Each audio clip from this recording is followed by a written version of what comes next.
మర్చిపోకుండా ఈ 3 విషయాలను ఖచ్చితంగా తెలుసుకోండి. మీ జీవితం అనేది ఎంతో సంతోషంగా, అద్భుతంగా, ఆనందంగా ఉంటుంది. జాగ్రత్తగా వినండి. గుర్తుపెట్టుకోండి. ఒక పక్షి చెప్పిన ఈ 3 విషయాలు జీవితంలో గుర్తుంచుకుంటే మీకు ఎప్పటికీ కూడా ఆపద అనేది రాదు. ధన నష్టము రాదు. సొంత వాళ్ళ నుంచి ఎప్పుడు కూడా మోసం అనేది జరగదు. కాబట్టి ఈ కథను మీరు గుండెతో ఆలకించండి. లోతుగా అర్థం చేసుకోండి. ఇక కథను మనం మొదలు పెడదామా?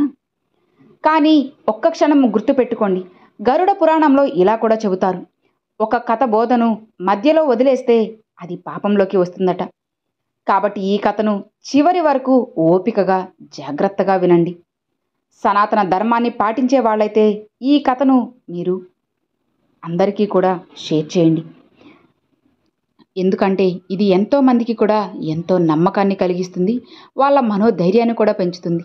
ఇక ఆ కథ ఏంటి అంటే, పూర్వకాలంలో గంగరాజులో ఒక రాజకుమారుడు జన్మించాడు. అతని పేరు సిద్ధార్థ. రాజకుమారుడు సిద్ధార్థకు ఒక అలవాటు ఉండేది. రాత్రి వేళలో సామాన్యుడిలా దుస్తులు మార్చుకునే ఒక సేవకుడిని తోడుగా తీసుకుని రాజ్యంలో సంచరించేవాడు. ఇక ఊరిలో జరిగే ప్రతి సంఘటనను గమనించి దాని గురించి లోతుగా ఆలోచించేవాడు. ఇక సిద్ధార్థ తండ్రి వయసు మీద పడి చాలా వృద్ధుడైపోయారు. ఇక ఒకరోజు ఆయన మరణించారు. ఇక ఆ తర్వాత సిద్ధార్థ అనే రాజుగా పట్టాభిషేకం చేశారు. ఇక రాజైనా సరే సిద్ధార్థ మాత్రం తన రాత్రి సంచారాలను అస్సలు ఆపలేదు. కానీ ఒక మార్పు. ఇంతకుముందు సేవకుడిని తీసుకునేవాడు, కానీ ఇప్పుడు మంత్రిని తోడుగా తీసుకుని వెళ్ళేవాడు. ఇక ఒకరోజు రాజు సిద్ధార్థ మంత్రితో కలిసి సామాన్య దుస్తుల్లో ఊరిలో తిరుగుతున్నారు. ఇక ఒక గదిలో ఉంచి వెళ్తుండగా ఒక ఇంట్లో నుంచి స్త్రీలు మాట్లాడుకుంటున్నారు. ఇక రాజు మంత్రి ఇద్దరు కూడా తలుపు దగ్గర నిలబడి లోపలికి చూశారు. ఇక అక్కడ 3 అందమైన యువతులు మాట్లాడుకుంటున్నారు. వాళ్ళ మాటల నుంచి అర్థమైంది వాళ్ళు 3 సోదరీమణులు అని. ఇక ఒకరి ఇష్టాల గురించి ఒకరు చర్చించుకుంటున్నారు. ఇక పెద్దమ్మాయి అయితే ఇలా అంటుంది, అక్కడ నాకు రుచికరమైన భోజనం తినడం చాలా ఇష్టం. నేనైతే రాజు వంట మనిషితో పెళ్లి చేసుకుంటా. రోజు రుచిగా తినచ్చు. ఇక మధ్య అమ్మాయి అనింది, అక్కలు నేనైతే రాజు దగ్గర ఉండే మంత్రిని చేసుకుంటా. ఇక రాజు మంత్రి అయితే సేనాధిపతి లేదా కోట వాళ్లతో పెళ్ళైతే నన్ను దాసిరాలిగా భావిస్తా. ఇక చిన్న అమ్మాయి నిశ్శబ్దంగా కూర్చుంది. అప్పుడు పెద్ద మధ్య సోదరిమణులు చిన్నమ్మాయిని ఇలా అడిగారు, అక్కడ నువ్వు ఎందుకు మౌనంగా ఉన్నావు? నీ ఇష్టం ఏంటో కూడా చెప్పు అనగానే చిన్న అమ్మాయి ఇలా అంది, అక్కలు నాకు సేవకులతో చాకిరీలతో పని లేదు. నేనైతే స్వయంగా రాజుతోనే పెళ్లి చేసుకుంటా. అప్పుడు మీ ఇద్దరి భర్తలపై నేను ఆజ్ఞలను ఖచ్చితంగా జారీ చేయగలను. నాకు రాజుతో ఒక కుమారుడు పుట్టాలి అని కోరుకుంటా. అతను నవ్వితే పుష్పాలు రాలాలి, ఏడిస్తే కళ్ళ నుంచి ముత్యాలు జలధారలా రాలాలి, ఒకవైపు జుట్టు బంగారంలా ఉండాలి. ఇది నా కళ. ఇక చిన్న అమ్మాయి మాయ మాటలు విని ఆ ఇద్దరు సోదరీమణులు నవ్వులో పొట్టలు పగలగొట్టుకున్నారు. ఇక అక్కడ నువ్వు ఎప్పుడు కూడా పిచ్చి మాటలే చెబుతున్నావు అన్నారు. ఇక ఈ 3 సంభాషణలను తలుపు దగ్గర నిల్చొని వింటున్న రాజు మంత్రి విన్నారు. ఇక రాజుకు ఈ మాటలు విని ఆశ్చర్యం కలిగింది. ఆయన మంత్రితో ఇలా అన్నారు, మంత్రివర్య, ఈ ఇంటిని బాగా గుర్తుపెట్టుకో.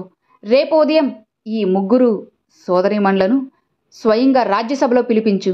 వాళ్లతో కొన్ని మాట్లాడాలి అని చెప్పి రాజు ఆజ్ఞ ప్రకారం ఇక మరుసటి రోజు మంత్రి ఆ 3 సోదరీమణులను ఆ రాజ్యసభకు పిలిపించాడు.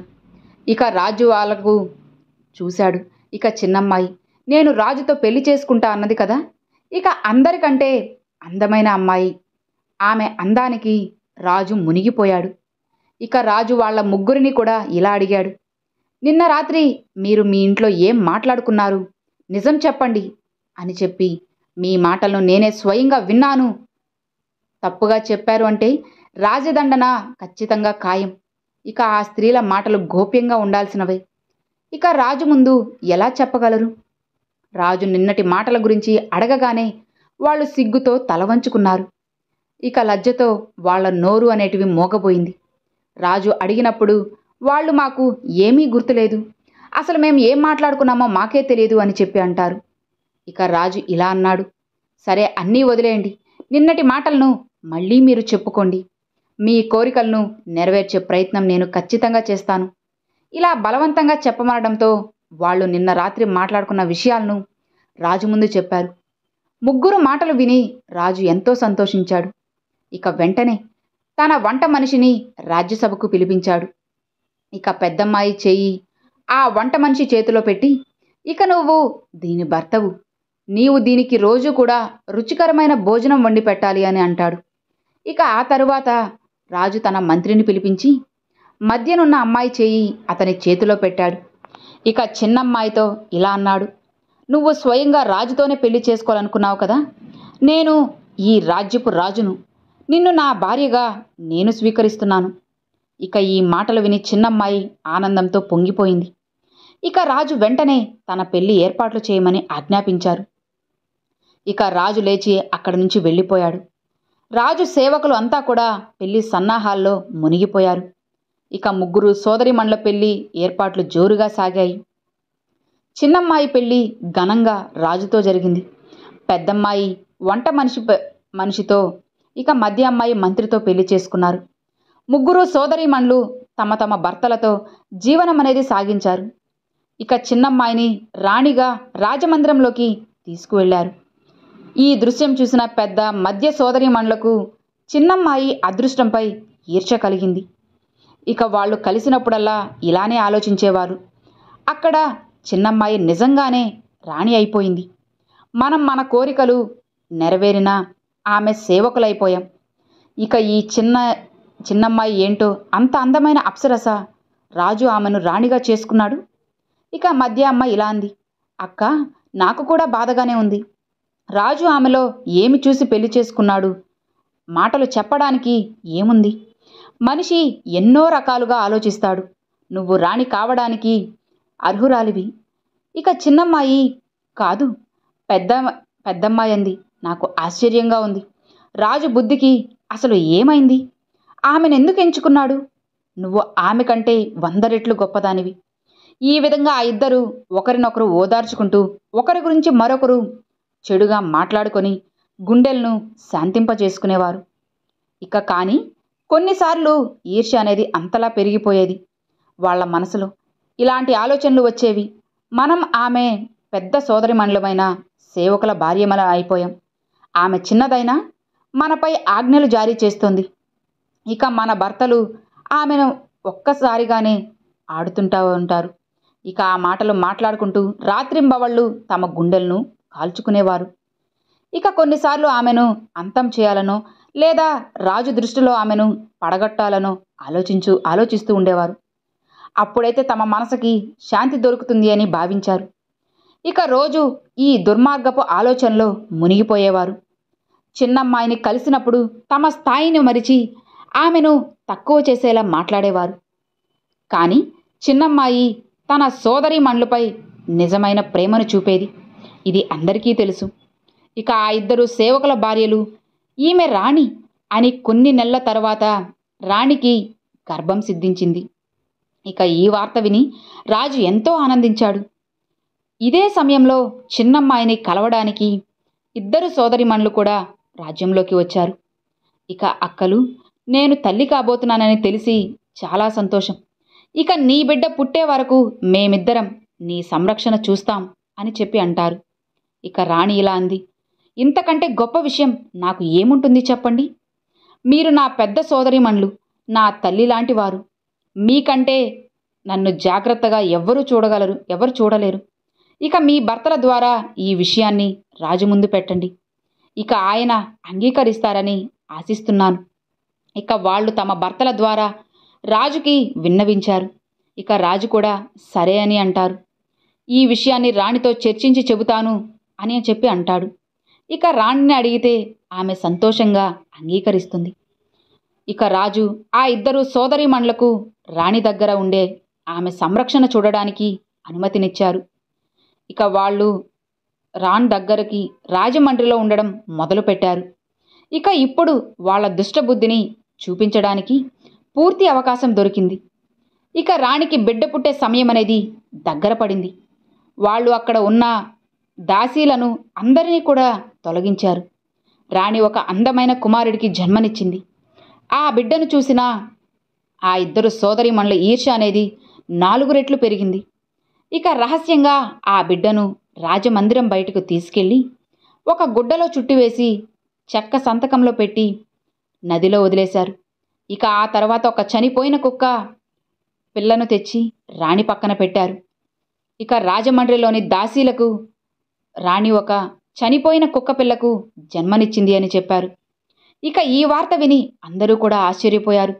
ఇక రాజుకు ఈ విషయం తెలియగానే ఆయన కోపంతో ఊగిపోయారు. ఇలాంటి స్త్రీని నేను ఏం చేయను, కుక్క పిల్లలను కనే ఆమెను నేను చంపేస్తాను అంటాడు రాజు. అప్పుడు ఇలా అంటుండగా మంత్రి ఆయన్ను సముదాయించి శాంతింపజేశాడు. ఇక ఇదిలా ఉండగా ఆ సంతకం నదిలో తేలుతూ వెళ్ళింది.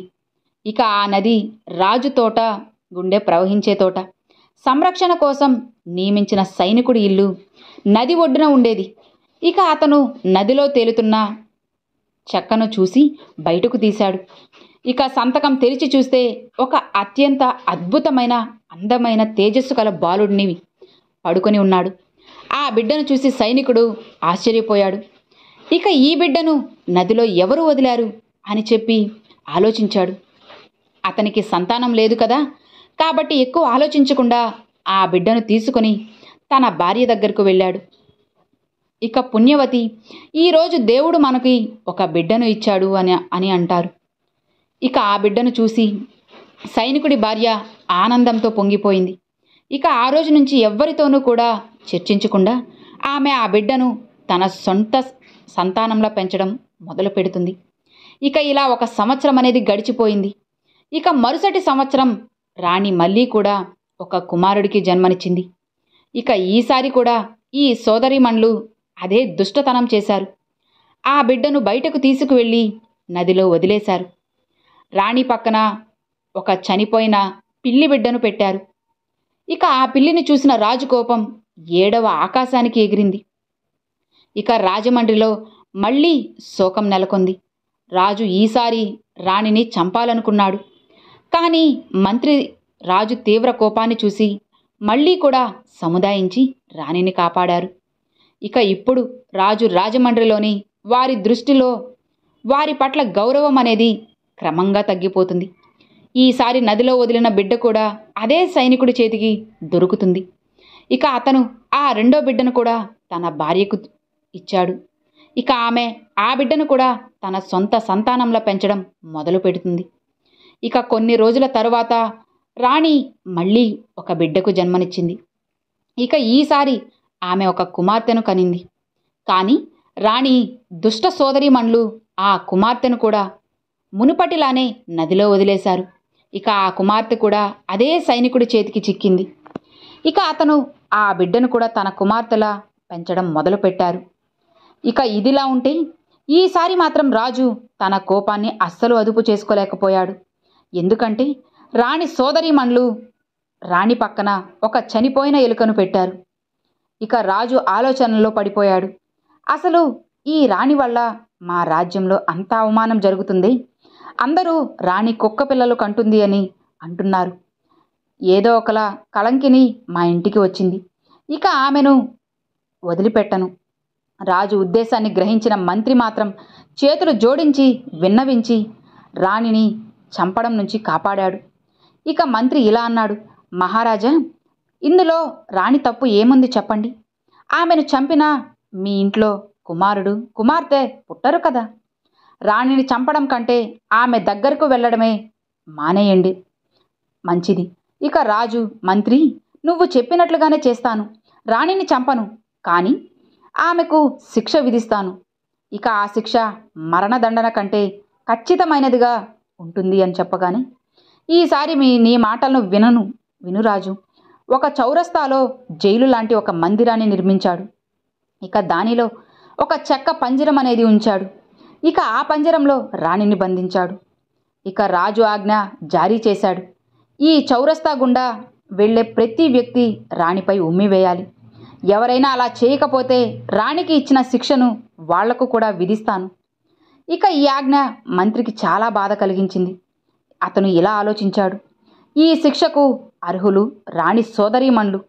ఈ నిర్దోషి రాణి ఏ తప్పు కూడా చేయకుండా శిక్ష అనుభవిస్తోంది. ఇక ఇదిలా ఉండగా రాణి ముగ్గురు బిడ్డలు కూడా సైనికుడి ఇంట్లో పెరిగి పెద్దవాళ్ళయ్యారు. ఇక సైనికుడు వాళ్లకు విద్యాబుద్ధులు కూడా నేర్పించాడు. ఇక క్రమంగా వాళ్ళు అన్ని విద్యల్లో కూడా నిష్ణాతులయ్యారు. ఇక కొన్నాళ్లకైతే సైనికుడు అతని భార్య మరణించారు. వాళ్ళ అంత్యక్రియలు జరిపించిన తరువాత ఆ ముగ్గురు బిడ్డలు ఆ ఇంట్లో కలిసి జీవించారు. ఇక ఇద్దరు కుమారులకు రాజు దగ్గర ఉద్యోగాలు దొరికాయి. కానీ వాళ్ళు రాజును ఎన్నడూ కలవలేదు. ఒకరోజు ఇద్దరు కుమారులు వేటకు వెళ్ళారు. ఆ రోజు వాళ్ళ చెల్లెలు ఇంట్లో ఒంటరిగా కూర్చొని ఉంది. ఇక కేవలం ఇద్దరు దాసులు మాత్రం ఆమెతో ఉన్నారు. అదే సమయంలో ఒక వృద్ధ ఆ ఇంటికి వచ్చి, అమ్మా, నీ ఇంట్లో కొంత సమయం ఉండాలి అనుకుంటున్నాను అని చెప్పి అంది. ఇక ఆ అమ్మాయి వెంటనే అనుమతి ఇచ్చేసింది. ఆ వృద్ధులకు భోజనం పెట్టి బాగా సేవ చేసింది. ఇక ఇంటి చుట్టూ ఉన్న అందమైన తోటలను, చెరువులను చూపించింది.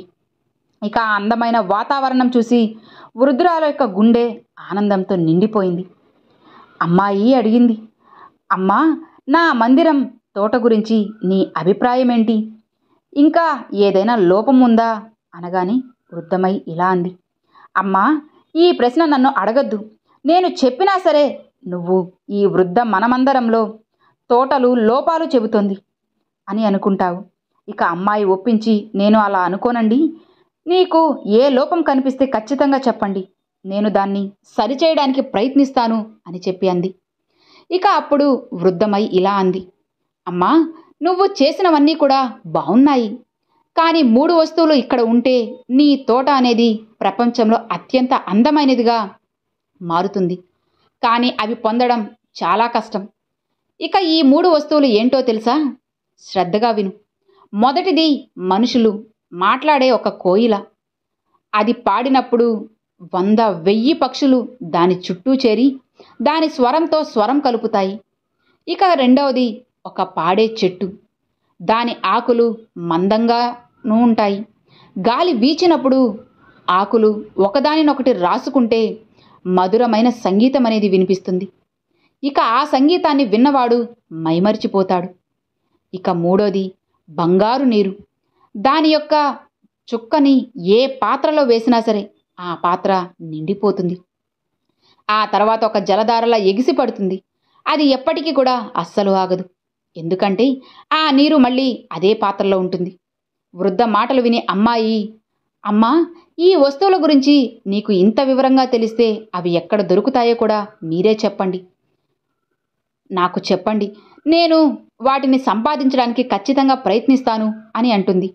ఇక వృద్ధమ్మ ఇలా అంది, అమ్మా, నేను నీకు ఖచ్చితంగా చెప్పలేను. కానీ ఇక్కడ నుంచి ఎవరైనా సరే ఉత్తర దిశలో ప్రయాణం చేసి నేరుగా 10 రోజులు నడిస్తే మొదట కనిపించే వ్యక్తిని ఈ వస్తువుల గురించి అడగాలి. అతను ఖచ్చితంగా మార్గం చూపిస్తాడు. ఆమె మళ్ళీ అంది, అమ్మా, నాకు చాలా ఆలస్యమైంది, నేను వెళ్తాను. ఇక వృద్ధ, మాకు తెలియదు ఆమె అంత ధైర్యవంతురాలని. ఆమె స్వయంగా ఈ వస్తువుల కోసం ప్రయాణం చేయాలి అని నిర్ణయించేసుకుంది. ఇక వృద్ధ చెప్పిన ప్రతి మాటను కూడా ఆమె గుండెలో గుర్తుపెట్టుకుంటుంది. ఇక ఇద్దరు అన్నలు వేట నుంచి తిరిగి వచ్చినప్పుడు తమ చెల్లెలు బాధపడుతూ కూర్చొని ఉండడం కళ్ళారా చూశారు. ఇక చెల్లి, ఏమైంది? నువ్వు బాగులేవా? ఏదైనా నీకు ఇష్టం లేని విషయం ఏదైనా జరిగిందా చెప్పు అని అడిగారు. ఇక ఆమె తల వంచుకొని, అలాంటిది ఏమీ లేదు అన్నయ్య. అన్నలు, నువ్వు నిజం చెప్పడం లేదు, ఏమైంది చెప్పు అనగానే, ఏదో నీకు బాధ కలిగించిన విషయం అనేది ఉంది. అది చెప్పకపోతే మేము నీ దగ్గర నుంచి కదలమంటారు. ఇక అన్నలు గట్టిగా అడగడంతో ఆమె, నేను చెప్పకూడదనుకున్న ఆ విషయాలన్నీ చెప్పకూడదనుకున్నాను. ఎందుకంటే నేను చెప్పేది విని మీరు బాధపడతారు, కష్టాల్లో పడతారు. కానీ మీరు ఇంత ఒత్తిడి చేస్తున్నారు కాబట్టి నేను చెబుతాను. మన తండ్రి మన కోసం ఈ మందిరాన్ని నిర్మించారు కదా. ఇక అందమైన సౌందర్యం, అలంకరణలో ఏ లోపమూ లేకుండా చూశారు. కానీ ఇప్పటికీ కొన్ని లోపాలున్నాయి. ఇక ఈరోజు నాకు 3 వస్తువుల గురించి తెలిసింది. ఇక ఆ 3 వస్తువులు మన తోటలో ఉంటే మనమందరం కూడా ప్రపంచంలోనే అత్యంత అందమైనవిగా మారుతుంది. ఇక అన్నలు అడిగారు, చెల్లి అసలు ఆ 3 వస్తువులు ఏంటి, త్వరగా చెప్పు అనగానే ఆమె ఇలా అంటుంది. అందులో మొదటిది మనుషుల మాట్లాడే ఒక కోయిల. దాని పాట విని 1000 పక్షులు చేరి దాని స్వరంతో స్వరం కలుపుతాయి. ఇక రెండవది ఒక పాడే చెట్టు. ఇక దాని ఆకులనేటివి రాసుకొని సంగీతం అనేది వినిపిస్తుంది. ఇక మూడవది బంగారు నీరు. దాని ఒక్క చుక్కతో ఎన్నటికీ కూడా ఆగని జలధార ఏర్పడుతుంది. ఇక ఈ వస్తువులను మనం ఎలా సంపాదించాలని ఆలోచిస్తున్నాను. అన్నలు ఇక అడిగారు, చెల్లి ఈ 3 వస్తువులు ఎక్కడ, ఏ దిశలో దొరుకుతాయో నువ్వు చెప్పు, మేము వెళ్ళి సంపాదించి తెస్తాము. ఇక ఆమె చెప్పిన వివరాల ప్రకారం మరుసటి రోజు పెద్దన్న ఆయుధాల గుర్రాన్ని సిద్ధం చేసుకుని ఆ 3 వస్తువుల కోసం బయలుదేరాడు. ఇక చెల్లెలు ఏడుస్తూ, అన్నా నా కోరిక వల్ల నిన్ను కష్టంలోకి నెట్టాను. నా కోరికను నేను వదిలేస్తాను. ఈ వస్తువుల గురించి ఇక అస్సలు మాట్లాడను. నువ్వు వెళ్ళొద్దు అన్నయ్యా అని అనగానే అది పెద్ద అన్న, చెల్లి ఒక్కసారి నిర్ణయం తీసుకున్నాక ఇక వెనక్కి తిరగను. నేను వెళ్ళకపోతే నా గుండెలో ఎప్పటికీ కూడా నేను పిరికివాడినని బాధ ఉంటుంది ఇక అనగానే తన చెల్లెలు ఒక ఖడ్గం ఇచ్చి, ఈ ఖడ్గం అనేది సురక్షితంగా ఉంటే నేను క్షేమంగా ఉన్నానని అర్థం. కానీ దీని నుంచి రక్తం కారితే మాత్రం నేను జీవించలేను అని తెలుసుకో అంటాడు. ఇక ఈ మాటలు విని చెల్లెలు తమ్ముడు చాలా బాధపడ్డారు. ఇక అన్న ఇంత ప్రమాదకర ప్రయాణానికి వెళ్ళొద్దు అని వాళ్ళు వారించారు. కానీ పెద్ద అన్న ఏ మాట వినకుండా గుర్రాన్ని ఉత్తర దిశ వైపు పరిగెత్తించారు. ఇక 20 రోజుల ప్రయాణం తర్వాత అతనికి ఒక వింత దృశ్యం అనేది కనిపించింది. ఒక చిన్న గుడిసె ఉంది. దాని బయట ఒక వృద్ధుడు కూర్చొని ఉన్నారు. ఇక అతని జుట్టు అనేది మంచులా తెల్లగా, గడ్డం, మీసాలు, కనుబొమ్మలు అంతలా పెరిగి శరీరం అంతా కూడా కప్పేశాయి. ఇక అతని చేతులు, కాళ్ళ గోళ్ళు చాలా పెద్దవిగా ఉన్నాయి. ఒక చేపతో శరీరాన్ని కప్పుకొని దానిపై జుట్టు పడి ఉంది. ఇక రాజకుమారుడు అతన్ని చూసి ఇతను ఏదో తపస్సు చేసే సాధువు అని గ్రహించాడు. ఇక ఇంత నిర్జన ప్రదేశాల్లో ఒంటరిగా ఉన్నాడు కాబట్టి ఈ వస్తువుల గురించి తప్పక తెలిసి ఉంటుందని భావించాడు. ఇక రాజకుమారుడు గుర్రం దిగి ఆ వృద్ధ తపస్వి దగ్గరకు వచ్చి వెళ్ళి నమస్కరించాడు. తపస్వి ఏదో సమాధానమిచ్చాడు. కానీ అతని జుట్టు వల్ల ఆ మాటలు రాజకుమారుడికి అస్సలు అర్థం కాలేదు. ఇక రాజకుమారుడు తన జేబులోంచి ఒక చిన్న కత్తి తీసి, తపస్వి మహారాజ్, మీ జుట్టు వల్ల మీ స్వరం నాకు వినిపించడం లేదు. మీరు అనుమతి ఇస్తే మీ గడ్డం, మీసాలు, జుట్టును కత్తిరిస్తాను అని చెప్పి అంటాడు. ఇక తపస్వి సాయుధ చేసి అనుమతిచ్చాడు. ఇక రాజకుమారుడు అతని జుట్టు మొత్తం కూడా కత్తిరించేశాడు. ఇక ఇప్పుడు తపస్వి ముఖం అనేది పూర్తిగా మారిపోయింది. రాజకుమారుడు, తపస్వి, నా దగ్గర అద్దం ఉంటే మీ జుట్టు కత్తిరించిన తరువాత యువకుడిలా మారినట్టు చూపించేవాడిని అన్నాడు. ఈ మాటలు విని తపస్వి నవ్వి, కుమారా, నీ సేవకు నేను సంతోషించాను. ఇంత దూరం నువ్వు అసలు ఎందుకు వచ్చావు? నీకు ఏ సాయం నేను చేయగలను అని చెప్పి అనగానే ఇక రాజకుమారుడు, సాధు మహారాజ్, నేను చాలా దూరం నుంచి మాట్లాడే కోయిల, పాడే చెట్టు, బంగారం నీరు తెచ్చేందుకు వచ్చాను. అవి ఎక్కడ దొరుకుతాయో చెప్పండి అని చెప్పి అడగగానే తపస్వి మౌనంగా ఉండిపోతాడు. ఇక రాజకుమారుడు మాత్రం, మహారాజ్, ఎందుకు మీరు మౌనంగా ఉన్నారు? ఏదైనా సరే చెప్పండి. ఇక తెలియదంటే సరే అంటాడు. ఇక తపస్వి, కుమారా, నాకు తెలుసు, కానీ చెప్పడానికి నాకు ఇష్టం లేదు. నీ సేవకు బదులుగా నిన్ను కష్టాల్లోకి నెట్టాలని నాకు లేదు. ఇక ఆ మార్గం చాలా కఠినం. 100లాది మంది అక్కడికి వెళ్ళారు. ఎవ్వరూ కూడా తిరిగి రాలేదు. ఇక నువ్వు ఎక్కడి నుంచి వచ్చావో అక్కడికి వెనక్కి వెళ్ళిపో అని చెప్పి అంటాడు. ఇక రాజకుమారుడు, సాధు, నేను వెనక్కి వెళ్ళడానికి అస్సలు రాలేదు. నా కార్యాన్ని పూర్తి చేయాలి. నా చెల్లెలికి నేను మాట ఇచ్చాను. దీనికి నా ప్రాణాలు పోయినా సరే నేను అస్సలు లెక్క చేయను. ఆ మార్గాన్ని చెప్పండి. మిగిలింది నేను చూసుకుంటాను. నా యుద్ధ నైపుణ్యంపై నమ్మకం ఉంచండి అంటాడు. ఇక అతను, కుమార్, ఎక్కడ నీ యుద్ధ నైపుణ్యం పనికిరాదు. నీకు ఎదురయ్యే శత్రువులు బహిరంగ యుద్ధం చేయరు, రహస్యంగా నీపై దాడి చేస్తారు అంటాడు. ఇక రాజకుమారుడు, రహస్యంగా దాడి చేసే వాళ్లను కూడా నేను ఎదుర్కోగలను, మీరు నాకు మార్గం చెప్పండి అని అడగతాడు. ఇక తపస్వి చాలా ఒప్పించాడు, కానీ రాజకుమారుడు మాత్రం తన పట్టు వదలలేదు. ఇక అప్పుడు తపస్వి తన సంచిలోంచి ఒక బంతిని తీసి, నీ ప్రాణాల గురించి నాకు చాలా బాధగా ఉంది, కానీ నువ్వు పట్టు పట్టావు కాబట్టి నీ భవిష్యత్తు నీ చేతుల్లోనే ఉంది. ఇదిగో ఈ బంతిని నేలపై విసిరేయి, అది దొర్లుతూ వెళ్తుంది, నువ్వు దాని వెనక వెళ్ళు. ఇక ఒక కొండ దిగువకు వెళ్ళి ఆ బంతి అనేది ఆగిపోతుంది. అక్కడ నీ గుర్రాన్ని ఒక చెట్టుకి కట్టి కొండపైకి ఎక్కడం నువ్వు మొదలుపెట్టు. 2 వైపులా నల్లని రాళ్ళు కనిపిస్తాయి. ఇక వాటిపై దృష్టి పెట్టకు. అప్పుడు నీకు వెనుక నుంచి ఎన్నో స్వరాలు వినిపిస్తాయి. కొన్ని బెదిరింపులు కొన్ని ఉంటాయి. ఈ స్వరాలను వినకుండా వెళ్ళిపో. ఒక్కసారి కూడా వెనక్కి తిరిగి చూశావు అంటే నీవు, నీ గుర్రం ఇద్దరూ కూడా నల్లని రాళ్లుగా మారిపోతారు. జాగ్రత్త. ఆ నల్లని రాళ్ళు ఈ వస్తువుల కోసం వెళ్ళి వెనక్కి తిరిగి చూసిన వారే. నువ్వు జాగ్రత్తగా కొండ శిఖరానికి చేరుకుంటే అక్కడ ఒక చెట్టుకు వేలాడుతున్న ఒక పంజరం అనేది కనిపిస్తుంది. ఇక దానిలో మాట్లాడే పక్షి అనేది ఉంటుంది. ఇక ఆ పక్షి మాటలకు నువ్వు భయపడకు. దాన్ని పాడే చెట్టు, బంగారు నీటి గురించి అడుగు, అది నీకు మార్గం అనేది చెబుతుంది.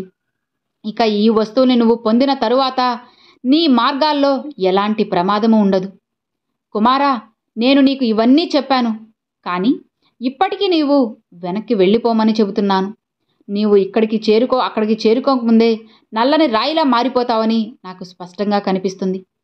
ఇక రాజకుమారుడు ముందుకు బయలుదేరాడు. తపస్వి ఇచ్చిన బంతి దొర్లుతూ కొండ దిగువకు చేరి ఆగిపోయింది. అక్కడ నుంచి పైకి వెళ్లే మార్గం అనేది చాలా కఠినంగా ఉంది. ఇక రాజకుమారుడు గుర్రాన్ని అక్కడ చెట్టుకి కట్టి కొండపైకి ఎక్కడం మొదలుపెట్టాడు. ఇక కొన్ని అడుగులనేటివి ముందుకు వెళ్ళగానే వెనుక నుంచి కొన్ని స్వరాలు వినిపించాయి. ఇక ఆ స్వరాలు అతన్ని బెదిరిస్తున్నాయి. ఒక స్వరం, ఎవడురా ఈ మూర్ఖుడు ముందుకు వెళ్తున్నాడు అంది. ఇక మరొక స్వరం అయితే, పట్టుకో, వీడిని బంధించి ఇంకొకటి చేద్దాము, ఇంకొకటి ఈ దృష్టిని పట్టుకొని చంపేయి అంది. కొన్ని స్వరాలు అతనిపై అరుస్తున్నాయి, కొన్ని అయితే గట్టిగా కేకలు వేస్తున్నాయి. దీనన్నీ చుట్టుముట్టండి, ఇది ఆ పక్షిని దొంగలించడానికే వచ్చింది అని ఒక స్వరం అరిచింది. ఇక రాజకుమారుడు మాత్రం ఆ స్వరాలను పట్టించుకోకుండా వేగంగా ముందుకు సాగాడు. కానీ అతను ముందుకు వెళ్లే కొద్దీ ఆ స్వరాలు అనేటివి మరింత గట్టిగా వినిపించాయి. అతని చెవులు చిల్లులు పడ్డాయి, మనసు మొద్దుబారిపోయింది. ఇక తపస్వి చెప్పిన హెచ్చరిక అతని మనసు నుంచి మాయమైపోయింది. ఒక్కసారి భయపడి వెనక్కి తిరిగి చూశాడు. ఇక అంతే, అతని గుర్రము నల్లని రాళ్లుగా మారిపోయారు. ఇక ఇదిలా ఉంటే రాజకుమారుడు తన చెల్లికి ఇచ్చిన ఖడ్గాన్ని రాజకుమారి రోజు కూడా తీసి చూసేది. ఇక అతను నల్లని రాయిగా మారిన వెంటనే ఖడ్గం నుంచి రక్తం కారడం మొదలైంది. ఇక రాజకుమారి ఆ దృశ్యం చూసి గుండెలు బాదుకొని ఏడుస్తుంది. అయ్యో, అన్న ప్రాణాలు పోయాయే, నా కోరిక వల్లే ఇదంతా జరిగింది అంటూ ఏడుస్తుంది. ఇక ఆమె ఏడుపు చూసిన చిన్నాన్న, చెల్లి ఏమైంది, ఎందుకు నువ్వు ఏడుస్తున్నావు అని అడిగాడు. ఇక రాజకుమారి ఇలా అంటుంది, ఖడ్గం నుంచి రక్తం కారుతున్న విషయం గురించి చెప్పింది. అన్నా, నీవు ఈ ప్రయాణానికి అస్సలు వెళ్ళకు, నా కోరికను నేను వదిలేస్తాను. ఇక ఆ 3 వస్తువుల గురించి నేను అస్సలు మాట్లాడను అని అంటుంది. కానీ చిన్న అన్న మాత్రం, చెల్లి, అన్న ప్రాణాలు పోయాయని తెలిసినా నేను వెనక్కి తిరగను. అతను నీ కోరిక కోసం వెళ్ళాడు, ఇప్పుడు నేను వెళ్తాను. నీ కోరిక నెరవేర్చకపోతే నా జీవితం అనేది వృధా అవుతుంది అంటాడు. ఇక అతను కూడా తన గుర్రం, ఆయుధాలు అన్నీ సిద్ధం చేసుకుని చెల్లెలికి మరో ఖడ్గం ఇచ్చాడు. ఇక ఈ ఖడ్గం సురక్షితంగా ఉంటే నేను క్షేమంగా ఉన్నట్టు అర్థం. ఇక రక్తం కారితే నేను జీవించలేను అని గుర్తుపెట్టుకో అంటాడు. ఇక రాజకుమారి ఎంతో బాధపడుతుంది. చిన్నాన్న ఉత్తర దిశ వైపు బయలుదేరాడు. ఇక 20 రోజుల ప్రయాణం తర్వాత అతను కూడా అదే వృద్ధ తపస్వి గుడి దగ్గరకు చేరుకున్నాడు. ఇక తపస్వి జుట్టు అనేది మళ్ళీ పెరిగిపోయింది. అతని ముఖాన్ని కప్పేసింది. రాజకుమారుడు నమస్కరించి అతని జుట్టు కత్తిరించడానికి అనుమతి అడిగాడు. ఇక తపస్వి అనుమతి ఇవ్వడంతో జుట్టు, గడ్డం, మీసాలు అన్నిటినీ కత్తిరించాడు. ఇక తపస్వి సంతోషించి, కుమారా, నీ సేవకు నేను మెచ్చాను. నువ్వు ఎందుకు వచ్చావు అని అడిగాడు. ఇక రాజకుమారుడు మాట్లాడే కోయిల, పాడే చెట్టు, బంగారు నీటి గురించి అడుగుతాడు. ఇక తపస్వి మళ్ళీ మౌనంగా ఉండిపోయాడు. ఇక కుమారా, ఆ మార్గం అనేది చాలా కఠినం. ఇటీవలే ఒక యువకుడు ఇదే వస్తువుల కోసం ఇక్కడికి వచ్చాడు. కానీ అతను తిరిగి రాలేదు. నువ్వు కూడా వెనక్కి వెళ్ళిపో అని చెప్పి అనగానే రాజకుమారుడు, సాధు, ఆ యువకుడు మా అన్న. అతను నా చెల్లెలి కోరిక కోసం వెళ్ళాడు. ఇక ఇప్పుడు నేను కూడా వెళ్తాను. మార్గం అనేది చెప్పండి, నా ప్రాణాలు పోయినా సరే అని అంటాడు. ఇక తపస్వి ఎంతో ఒప్పించాడు. కానీ రాజకుమారుడు వినలేదు. అప్పుడు తపస్వి మళ్ళీ ఒక బంతిని ఇచ్చి అదే సూచనలు చెప్పాడు. ఇక బంతి వెనుక వెళ్ళు, కొండ దిగువకు చేరాక గుర్రాన్ని కట్టి కొండపైకి ఎక్కు. ఇక నల్లని రాళ్లపై దృష్టి పెట్టకు. నువ్వు వెనక్కి అస్సలు తిరిగి చూడకు. శిఖరంపై పంజరంలో మాట్లాడే పక్షి అనేది ఉంటుంది. అది మిగతా మార్గం అనేది నీకు చెబుతుంది. ఇక రాజకుమారుడు సరే అని బంతి వెనకే వెళ్ళాడు. కొంత దిగువకు చేరాక గుర్రాన్ని చెట్టుకు కట్టి కొండపైకి ఎక్కడం మొదలుపెట్టాడు. ఇక అప్పుడు వెనక నుంచి భయంకరమైన స్వరాలు అనేటివి వినిపించాయి. ఇక ఎవడివిరా నీవు? ఈ ప్రదేశంలోకి వచ్చావు. పట్టుకో వీళ్ళని చంపేద్దాం. ఈ దొంగని వదలొద్దు అని అరుస్తూ ఉన్నాయి. ఇక రాజకుమారుడు తన మనసుని అదుపులో ఉంచుకునే తపస్వి హెచ్చరికను గుర్తు తెచ్చుకున్నాడు. ఇక ఎంత భయంకరంగా అరిచినా సరే అతను వెనక్కి అస్సలు తిరిగి చూడలేదు. ఇక కొండ శిఖరానికి తను చేరుకున్నాడు. అక్కడ ఒక పెద్ద చెట్టుకు వేలాడుతున్న పంజరంలో మాట్లాడే కోయిల ఉంది. ఇక ఆ పక్షి అతన్ని చూసి, ఓ మానవుడా, నీవు ఈ ప్రదేశానికి ఎలా చేరుకున్నావు? ఇక్కడికి వచ్చిన వాళ్ళు ఎవ్వరూ కూడా తిరిగి వెళ్ళలేదు. నీకు ఏం కావాలో కోరుకుంటున్నావు అని అడిగింది. ఇక రాజకుమారుడు, పక్షి, నేను నీతో పాటు పాడే చెట్టు, బంగారు నీటి కోసం వచ్చాను. నాకు మార్గం చెప్పు అని చెప్పి అంటాడు. ఇక కోహ్లీ నవ్వి, నీ ధైర్యానికి నేను మెచ్చాను. కానీ ఆ వస్తువులు పొందడం అంత సులభం కాదు. నువ్వు మరో పరీక్షను ఎదుర్కోవాలి అని పంజరం దగ్గరకు రా. నిన్ను ఒక ప్రదేశానికి నేను తీసుకువెళ్తాను అని అంటుంది. ఇక రాజకుమారుడు పంజరం దగ్గరకు వెళ్ళాడు. ఇక కోయిల ఒక వింత శబ్దం చేసింది. అప్పుడు ఆ ప్రదేశం మొత్తం కూడా కాంతితో నిండిపోయింది. ఇక రాజకుమారుడు కళ్ళు మూసుకుంటాడు. ఇక కళ్ళు తెరిచేసరికి అతను ఒక అందమైన తోటలో ఉంటాడు. ఇక అక్కడ ఒక చెట్టు, దాని ఆకులు గాలిలో రాసుకొని మధురమైన సంగీతం ఆలపిస్తుంది. ఇక రాజకుమారుడు ఆ సభల్లో మునిగిపోయాడు. కోయిలా, ఇదే ఆ పాడే చెట్టు. దీని ఒక కొమ్మను తీసుకో, నీ తోటలో నాటు, అది అలానే పాడుతూ ఉంటుంది అంటాడు. ఇక రాజకుమారుడు ఒక కొమ్మను జాగ్రత్తగా తీసుకున్నాడు. ఇక కోయిల మళ్ళీ కూడా, ఇప్పుడు బంగారు నీటి కోసం వెళ్దాము, మరో శబ్దం అనేది చేసింది. వెంటనే వాళ్ళు ఒక గుహలో ఉన్నారు. అక్కడ ఒక చిన్న ఊట నుంచి బంగారం లాంటి నీరు అనేది జాలువారుతుంది. కోయిల ఆ నీటిని ఒక సీసాలో నింపుకో, ఒక చుక్కతో నీ తోటలో జలధార అనేది ఏర్పడుతుంది అని అంటుంది. ఇక రాజకుమారుడు ఒక చిన్న సీసాలో నీటిని నింపుకుంటాడు. ఇక కోయిల, ఇప్పుడు నన్ను తీసుకెళ్ళు, నీ తోటలో నేను పాడుతాను అని అంటుంది.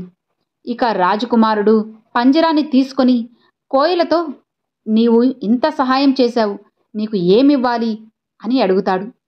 ఇక కోయిల, నీ ధైర్యమే నాకు బహుమతిని ఇచ్చింది.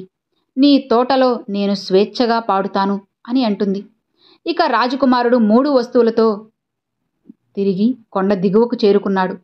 ఇక ఈసారి ఎలాంటి స్వరాలు అస్సలు వినిపించలేదు. ఇక అతను గుర్రాన్ని విడిపించి తన ఇంటి వైపు బయలుదేరాడు. ఇక ఇంటికి చేరుకున్నాక చెల్లెలు అతన్ని చూసి ఆనందంతో పొంగిపోయింది. అన్నయ్య, నువ్వు తిరిగి వచ్చావు అంటూ అతన్ని గట్టిగా కౌగిలించుకుంటుంది. ఇక రాజకుమారుడు ఆ 3 వస్తువులను చూపించాడు. ఇక పాడే చెట్టు, సంగీతమిచ్చే చెట్టు మధురమైన సంగీతము ఆలపించింది. బంగారు నీటి చుక్కతో ఒక జలధార అనేది ఏర్పడింది. అది ఎన్నటికీ కూడా ఆగలేదు. కోయిలను తోటల్లో విడిచిపెట్టారు. అది పాడినప్పుడు 1000 పక్షులు చేరి స్వరం కలిపాయి. ఇక రాజకుమారి తోట ప్రపంచంలోనే అత్యంత అందమైనదిగా మారింది. ఇక ఈ వార్త రాజ్యమంతా కూడా పాకింది. రాజు కూడా ఈ తోటను చూడడానికి వచ్చాడు. ఇక అతను రాజకుమారుడిని చూసి ఆశ్చర్యపోయాడు. అసలు వాళ్ళ ముఖాల్లో తన రాణి యొక్క ఛాయలు అనేటివి కనిపించాయి. అతను వాళ్లను రాజ్యసభకు ఆహ్వానించాడు. ఇక అక్కడ వాళ్ళు తమ కథను చెప్పారు. తాము నదిలో వదిలిన బిడ్డలుగా సైనికుడు పెంచిన విషయం అన్నీ వివరించారు. రాజులు గుండెలు బరువెక్కాయి. ఇక నా బిడ్డలు మీరేనా అంటూ వాళ్లను కౌగిలించుకుంటాడు. ఇక రాజు వెంటనే రాణిని పంజరంలోంచి విడిపించాడు. ఇక ఆమెను రాజమందిరంలోకి గౌరవంగా తీసుకొచ్చాడు. రాణి తన బిడ్డలను చూసి ఆనందంతో పొంగిపోతుంది.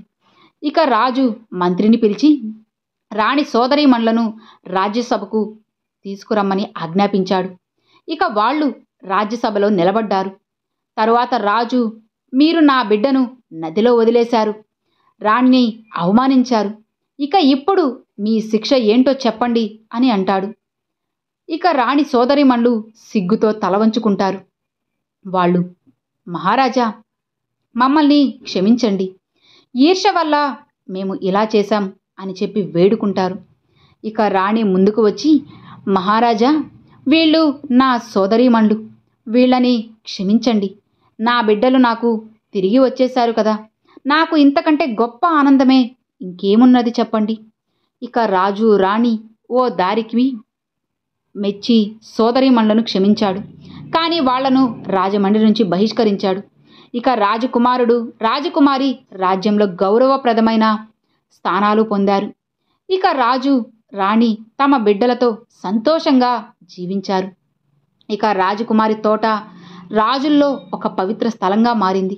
ఇక అక్కడ మాట్లాడే కోయిల, పాడే చెట్టు, బంగారు నీరు రాజ ప్రజలకు ఆనందాన్ని, శాంతిని పంచాయి. ఇక చూశారు కదండి, ఈ కథ నుంచి మనం నేర్చుకోవాల్సిన 3 పాఠాలు ఏంటి అంటే, ఈర్ష్య అనేది మనసుని ఖచ్చితంగా నాశనం చేస్తుంది. ఇక రాణి సోదరీమణులు కూడా ఈర్ష్య వల్లే కదా దుష్టశక్తులు చేశారు, చివరికి అవమానం పొందారు. ఇక ధైర్యం, నిశ్చయం అనేటివి విజయాన్ని తెచ్చిపెడతాయి. చిన్న రాజకుమారుడు ఎన్ని అడ్డంకులు ఎదురైనా సరే వెనక్కి తిరగకుండా 3 వస్తువుల్ని సంపాదించాడు. క్షమాగుణం గొప్పదే, కానీ రాణి తన సోదరీమణులను క్షమించడం ద్వారా తన గొప్ప మనసుని చాటింది. సో చూశారు కదండి, ఈ కథ మీ అందరికీ ఎంతో మంచిగా అనిపించింది అనుకుంటున్నాను. అర్థమైంది కదా. Thanks for watching friends.